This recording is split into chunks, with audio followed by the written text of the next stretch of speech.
कभी कभार ऐसा होता है कि आप बरसों से जिन बातों पर यकीन करते हैं वो बात अचानक से एक दिन झूठ लगने लगती है। जिस शख्स को आप अपना समझते हैं वो अचानक अजनबी बन जाता है। हो सकता है कि आपके साथ भी ज़िंदगी में ऐसी कोई घटना घटी हो। सियासत भी बिल्कुल इन्हीं रिश्तों की तरह होती है। यहाँ भी वादे होते हैं, उम्मीदें जगाई जाती हैं और फिर बेवफाइयों का एक लंबा दौर शुरू होता है, ठीक अंजाम तक ना पहुंचने वाली एक नाकाम मोहब्बत की तरह। आज उत्तर प्रदेश की सियासत में एक ऐसा ही मोड़ आया है जहां सवाल उठने लगे हैं। बसपा सुप्रीमो मायावती ने बीजेपी की तारीफ की और आज़म खान ने बीएसपी की तारीफ। अब इन दोनों के बीच एक खामोश लकीर है जिस पर टिकता है आवाम का भरोसा, लेकिन अब वही भरोसा टूटता हुआ दिखाई दे रहा है। आज़म खान ने जो बसपा सुप्रीमो मायावती के लिए कहा या मायावती ने जो आज़म खान के लिए कहा, क्या ये सब महज एक इत्तेफाक है या एक प्री प्लान्ड एजेंडा जिसकी स्क्रिप्ट कहीं और लिखी जा रही है? हम किसी पार्टी विशेष या किसी मज़हब के ख़िलाफ़ नहीं, लेकिन ये खेल कितना गहरा है, इसका खमियाजा कौन भुगतेगा, ये बात हर किसी को मालूम होनी चाहिए। वीडियो को देखते ही हैं तो चैनल को सब्सक्राइब, फेसबुक पेज को फॉलो भी कर लें, क्योंकि हमें देखने वालों की एक बहुत बड़ी संख्या नॉन फॉलोअर्स की है। और हाँ, हमारे डिजिटल मीडिया हाउस को सपोर्ट करते रहें ताकि हम आपकी आवाज़ और ज़्यादा मजबूती से उठा सकें। सपोर्ट करने के लिए स्क्रीन पर दिखाई दे रहे व्हाट्सएप नंबर पर हाय सेंड कीजिए। जवाब में आपको न्यूज़ G24 का बारकोड मिलेगा जिस पर आप अपनी मर्ज़ी से हमारी सहायता कर सकते हैं। चाहें तो सब्सक्रिप्शन भी कर सकते हैं, लिंक डिस्क्रिप्शन में है। आज़म खान 22 सितंबर 2025 को जेल से रिहा हुए और उसी दिन से एक नई कहानी जन्म लेने लगी। मीडिया में शोर उठा, आज़म खान बीएसपी ज्वाइन कर रहे हैं। आज़म खान ने मायावती की तारीफ़ों के पुल बांध दिए, कहा मायावती एक बड़ी सियासतदान है।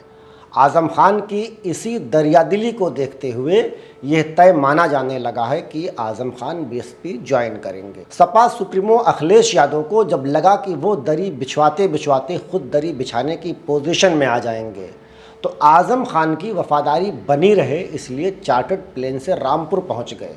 रामपुर की मीटिंग में क्या हुआ किसी को कुछ नहीं पता। हाँ, कुछ अंदेशे ज़रूर हैं जिन पर हमने पहले ही एक वीडियो बना रखी है। इस वीडियो को पूरी देखने के बाद आप उसको भी देख सकते हैं। अंडरग्राउंड पक रही इस खिचड़ी का सच क्या है, और अगर ये खिचड़ी बनकर तैयार हुई तो इसका बराह रास्त फ़ायदा किसको होगा? मायावती ने साफ कहा कि मैं छुपकर किसी से नहीं मिलती। आज़म खान ने भी कह दिया एहतराम है मगर सियासत नहीं। अब हम जानना ये चाहते हैं कि अगर सच में अंडरग्राउंड कुछ नहीं चल रहा है तो फिर ये शोर किस बात का? इसके लिए मीडिया में इतनी बयानबाजियां क्यों?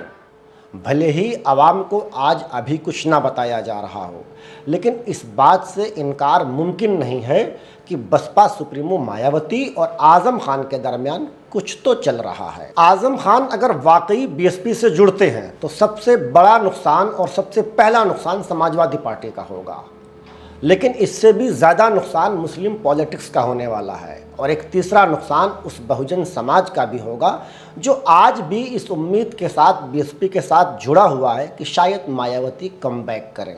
हालांकि 50% से ज़ायद वोट बहुजन समाज पार्टी का पहले ही बीजेपी के खाते में जा चुका है। अब 9 साल बाद एक रैली, वो भी ऐसी जिसने लखनऊ को नीला कर दिया। हज़ारों लोग, नारेबाजी, जज्बात, लेकिन इन सब के बीच एक अजीब सी खामोशी। मायावती जी ने बीजेपी की तारीफ़ की। उन्होंने कहा कि बीजेपी ने यादगारों की हिफाजत की। मायावती के इसी जुमले ने सवालों का एक तूफ़ान खड़ा कर दिया। क्या ये सिर्फ तारीफ़ थी या किसी सीक्रेट प्लान का इशारा? सियासत में अल्फाज के मतलब अक्सर वैसे नहीं होते जैसे दिखाई देते हैं। एक तारीफ़, एक जुमला या फिर एक बयान पूरी स्क्रिप्ट को बदल देता है। जब अपोजिशन पार्टियां कहती हैं कि रैली बीजेपी के ताउन से हुई तो आवाम के मन में सवाल पैदा होता है कि क्या वाकई ऐसा है? क्या सच में बहुजन राजनीति की ज़मीन अब खिसकने लगी है? मायावती जिस वक्त बीजेपी की तारीफ़ें कर रही थीं उनके चेहरे पर इत्मीनान था, मगर भीड़ में कई आंखें सवाल बनकर उनकी तरफ देख रही थीं कि क्या वाकई ये वापसी है या किसी समझौते की शुरुआत। सियासत में हर बयान या हर अफवाह वोटों के बैलेंस को बदल देता है। मायावती की तारीफ, आज़म खान की खामोशी, ये सब मिलकर एक नई सियासत को जन्म दे रहे हैं। साल 2027 से पहले अगर ऐसा हुआ, आज़म खान और मायावती की मुमकिना जुगलबंदी अगर बनती है तो इसका सबसे बड़ा फ़ायदा बीजेपी को होगा। लेकिन सवाल ये नहीं है कि कौन जीतेगा, बल्कि सवाल ये है कि हार किसकी होगी। उस आम वोटर की जिसने बरसों इंसाफ के नारों पर वोट दिया, या उस नज़रिए की जो समाजी बराबरी की उम्मीद पर कायम था। सवाल सिर्फ सियासत का नहीं, ये एहसास का भी मसला है, क्योंकि जब नज़रिया कमज़ोर पड़ता है तो पूरा समाज थोड़ा सा ही सही लेकिन झुकता ज़रूर है। मुमकिन है कि समाजवादी पार्टी को मिलने वाला मुस्लिम वोट पूरा ना सही, लेकिन कुछ तो बसपा में डाइवर्ट होगा। जिसका फ़ायदा किसको मिलेगा, यह बात बताने की ज़रूरत नहीं। 19 अक्टूबर की रैली को बीजेपी ने क्यों सपोर्ट किया, शायद इसकी वजह भी यही हो सकती है।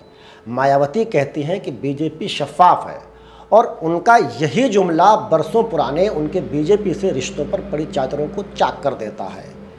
जब एक लीडर अपनी आइडियोलॉजी बदलता है तो वो सिर्फ अकेला नहीं बदलता, उसके साथ पूरे काफिले की समत बदल जाती है।